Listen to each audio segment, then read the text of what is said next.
സംഖ്യ 17-ാം അധ്യായം. കർത്താവ് മോശയോട് ഇപ്രകാരം വചിച്ചു: പുരോഹിതനായ അഹറോൻ്റെ പുത്രൻ എലയാസറിനോട് നീ പറയുക, അഗ്നിബാധയ്ക്കിടയിൽ നിന്ന് ധൂപകലശങ്ങൾ പൊക്കിയെടുത്ത് തീക്കനൽ പുറത്തേക്കെറിയുക.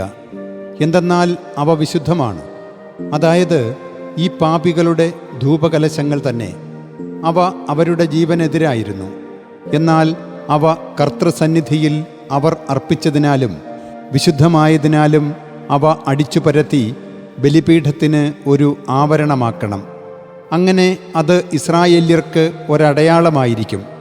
അഗ്നിയാൽ വിഴുങ്ങപ്പെട്ടവർ സമർപ്പിച്ച പിച്ചള ധൂപകലശങ്ങൾ എടുത്ത് പുരോഹിതനായ എലയാസർ അവയെ ബലിപീഠത്തിന് ആവരണമാക്കി.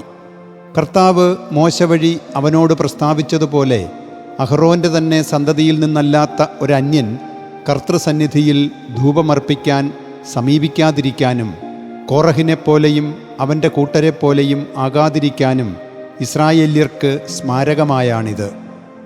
പിറ്റേ ദിവസം ഇസ്രായേല്യ സമൂഹം മുഴുവൻ മോശയ്ക്കെതിരെയും അഹറോനെതിരെയും ഇപ്രകാരം പിറുപിറുത്തു: നിങ്ങൾ കർത്താവിൻ്റെ ജനത്തെ കൊന്നു. സമൂഹം മോശയ്ക്കും അഹറോനുമെതിരായി സംഘം ചേരാൻ തുനിഞ്ഞപ്പോൾ അവർ സമാഗമ കൂടാരത്തിന് നേരെ തിരിഞ്ഞു. അപ്പോൾ അതിനെ മേഘം മൂടി. കർത്താവിൻ്റെ മഹത്വം അതാ പ്രത്യക്ഷപ്പെട്ടിരിക്കുന്നു. മോശയും അഹറോനും സമാഗമ കൂടാരത്തിൻ്റെ മുമ്പിലേക്ക് വന്നു. കർത്താവ് മോശയോട് ഇപ്രകാരം വചിച്ചു: ഈ സമൂഹമധ്യത്തിൽ നിന്ന് കുതിച്ചകലുവിൻ. നിമിഷത്തിനുള്ളിൽ ഞാൻ ഇവരെ ഇല്ലായ്മ ചെയ്യും. അവർ മുഖം മുട്ടെ പ്രണമിച്ചു. മോശ അഹറോനോട് പറഞ്ഞു: ധൂപകലശമെടുത്ത് അതിലേക്ക് ബലിപീഠത്തിൽ നിന്ന് അഗ്നി പകർന്ന് ധൂപനദ്രവ്യമിടുക.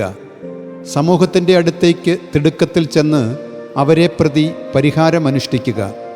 കർത്തൃസന്നിധിയിൽ നിന്ന് ക്രോധം പുറപ്പെട്ടിരിക്കുന്നതിനാൽ മഹാമാരി ആരംഭിച്ചു കഴിഞ്ഞു. മോശ നിർദ്ദേശിച്ച പ്രകാരം അഹറോൻ അതെടുത്ത് സമൂഹത്തിനിടയിലേക്ക് ഓടി. ഇതാ, ജനത്തിനെതിരെ മഹാമാരി ആരംഭിച്ചിരിക്കുന്നു. അവൻ ധൂപനദ്രവ്യമിട്ട് ജനത്തെ പ്രതി പരിഹാരം ചെയ്തു. അവൻ മൃതരുടെയും ജീവനുള്ളവരുടെയും ഇടയിലായി നിന്നു. അപ്പോൾ മഹാമാരി നിലച്ചു. മഹാമാരിയിൽ മരണമടഞ്ഞവർ കോറഹിൻ്റെ കാര്യത്തിൽ മരിച്ചവർക്ക് പുറമെ 14,700 പേർ ആയിരുന്നു. മഹാമാരി നിലച്ചപ്പോൾ അഹറോൻ സമാഗമ കൂടാരവാതിൽക്കലേക്ക് മോശയുടെ അടുത്തേക്ക് മടങ്ങി. കർത്താവ് മോശയോട് ഇപ്രകാരം വചിച്ചു: നീ ഇസ്രായേല്യരോട് സംസാരിച്ച് അവരിൽ നിന്ന്, അവരുടെ എല്ലാ നേതാക്കന്മാരിലും നിന്ന് ഒരു പിതൃഭവനത്തിന് ഒരു വടി വീതം എടുക്കുക. അവരുടെ പിതൃഭവനങ്ങൾക്ക് 12 വടികൾ.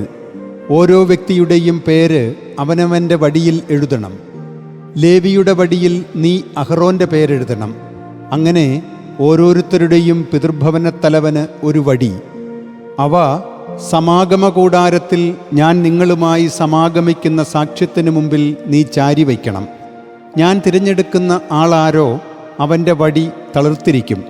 അങ്ങനെ എനിക്കെതിരെ ഇസ്രായേല്യർ നടത്തുന്ന പിറുപിറുപ്പുകൾ, അതായത് അവർ നിങ്ങൾക്കെതിരെ നടത്തുന്നവ ഞാൻ അവസാനിപ്പിക്കും. മോശ ഇസ്രായേല്യരോട് സംസാരിച്ചു.